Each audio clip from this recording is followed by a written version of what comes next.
바람계곡의 나우시카를 보고 요즘 시국 같다라는 이야기들을 하시는 분들이 굉장히 많으셨습니다. 보시면 환경오염, 부해라고 불리는 곰팡이로부터 안전하기 위해서 마스크를 쓰는 모습이나 자연을 정복하기 위해서 기술이 발달할수록 오히려 환경이 인간에게 반격을 가하는 모습, 이런 것들을 보면서 요새 시국과 굉장히 비슷하다는 그런 의견이 많으셨는데요. 특히나 오늘같이 태풍 부는 날 더더욱 그런 느낌이 많이 드네요. 네. 영화에서는 나우시카를 통해 자연과 인간의 화합을 그려냈지만 현실은 그게 쉽지만은 않은 것 같습니다. 우리 주댕이들 여러분들께서는 개발도상국과 같은 나라들의 환경 파괴는 불가피하다고 생각을 하시는지, 아니면 뭐 어느 정도 피할 수 있다고 생각을 하시는지 궁금하고요. 만약에 그럼에도 불구하고 환경을 위해서 전 세계가 힘을 합쳐서 개발을 좀 억제할 필요가 있다고 생각이 드시는지 여쭙고 싶습니다. 사실 그들에게 너네 지금 환경 파괴하고 있으니까 그만해라고 하기에는 약간은 좀 선진국들의 좀 이기적인 그런 면모들이 약간 보이는 것 같아서, 그러니까 본인들은 이미 어느 정도에 올라와 있으니까 할 수 있는 말이잖아요. 근데 개도국 같은 경우는 지금 빨리 발전을 해야지 그나마 따라갈 수 있는 상황인데, 그거를 하지 말라고 딱 막아버리는 것보다는 어, 사실 물론 그들에게 있는 산림이나 뭐 이런 자원들이 너무나도 많은데, 이제 그런 것들을 개발하는 측면에 있어서는 좀 다른 국가들과 함께 좀 약간 도와주거나 그런 거를 최대한 파괴 안 하고 발전을 할 수 있는 방향으로 가는 게 가장 좋지 않나 싶어요. 사실 가장 어려운 일이기도 한데, 네, 그렇습니다. 저도 그냥 남파고님이나 배신님이랑 의견이 비슷한 것 같아요. 특히 이제 선진국들이 자기네들은 할 만큼 해놓고서 이제 와서 너네는 하지 마라고 말하는 것 자체가 굉장히 이기적인 것 같고, 본인들은 뭐 예컨대 그런 거죠.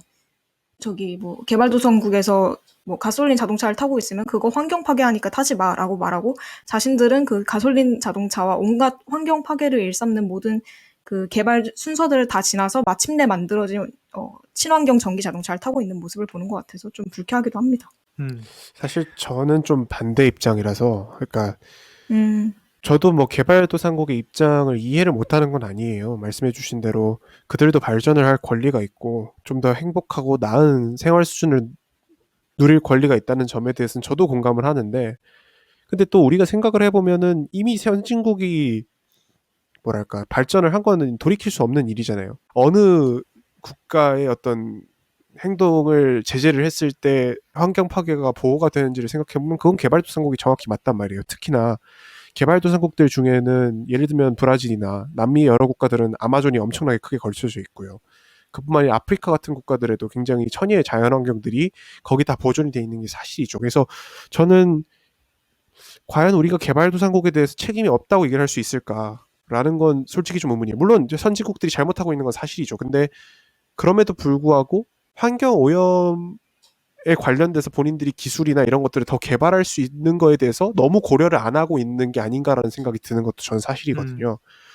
그런 면으로 생각해 봤을 때 우리가 꼭 선진국한테 이 모든 문제의 원인을 돌려야 되는가는 전 좀 의문이고, 특히나 개발도상국들의 어떤 태도가 이 국제 관련된 어떤 얘기들을 들어보면 자기네들은 개발도상국이니까 무조건적으로 그걸 인정해줘야 된다고 나오는 것 같은데 그거에 대해서는 타협의 여지가 본인들은 없다고 생각하는 것 같단 말이에요.